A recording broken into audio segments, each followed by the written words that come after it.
शिवसेना के दो गुटों में बंट जाने के बाद राष्ट्रवादी कांग्रेस पार्टी भी दो गुटों में बंट चुकी है। एनसीपी जहां एक तरफ दो गुटों में बटी हुई है, वहीं दूसरी ही तरफ महाराष्ट्र की सियासत में चाणक्य कहे जाने वाले शरद पवार की नई राजनीतिक भूमिका को लेकर कयासों का दौर जारी है।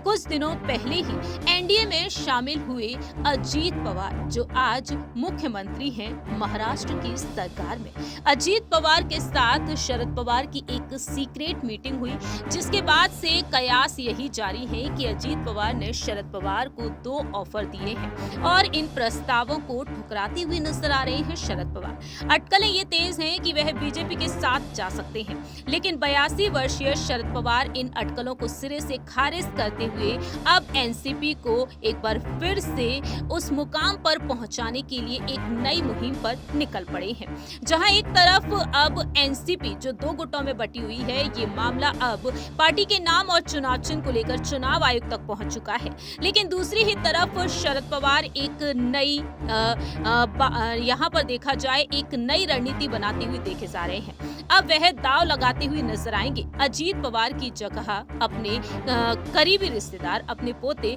रोहित पवार पर। जी हां, आपको जानकारी के लिए बता दें कि एनसीपी में शरद पवार के गुट पर रुख किया जाए तो पहली स्वाभिमान सभा में इसके साफ संकेत मिल चुके हैं।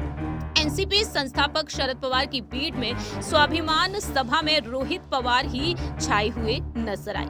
यहां तक कि एनसीपी के प्रदेश अध्यक्ष जयंत पाटिल को भी भाषण देने का मौका नहीं दिया गया। जनसभा में उपस्थित लोगों की मांग पर जयंत पाटिल की जगह रोहित पवार ने भाषण दिया और जमकर तालियां भी बटोरी। एनसीपी के वरिष्ठ नेता और पूर्व मंत्री जितेंद्र अहवाड़ ने भी अपने भाषण में कहा कि बेटा भले ही बाप से दूर हो जाए, लेकिन दादा पोते का संबंध अलग होता है, वह उनसे दूर नहीं जा सकता। उनके इस बयान से साफ हो चुका है कि पार्टी में जो खाली स्थान है, जो रिक्त जगह है, उप मुख्यमंत्री अजीत पवार की जगह अब रोहित पवार को मिलेगी। एनसीपी के वरिष्ठ नेता ने यह भी बताया कि राज्य में 30 से 60 वर्ष के मतदाताओं में अजीत पवार का क्रेज है, लेकिन रोहित पवार के जरिए शरद पवार 18 से 35 वर्ष के मतदाताओं को साधेंगे। मालूम हो कि महाराष्ट्र की सियासत में पवार घराने का वर्चस्व है और 37 वर्षीय रोहित पवार एनसीपी सुप्रीमो शरद पवार के छोटे भाई अप्पा साहेब पवार के बेटे और अजीत पवार के चचेरे भाई राजेंद्र पवार के पुत्र हैं। रोहित पवार पहली बार करजत जामखेड़ सीट से विधानसभा पहुंचे और वह शरद पवार और उनकी बेटी सुप्रिया सुले के बेहद भरोसेमंद हैं। ऐसे में देखा जाए हर मुश्किल घड़ी में वह शरद पवार के साथ नजर आए हैं।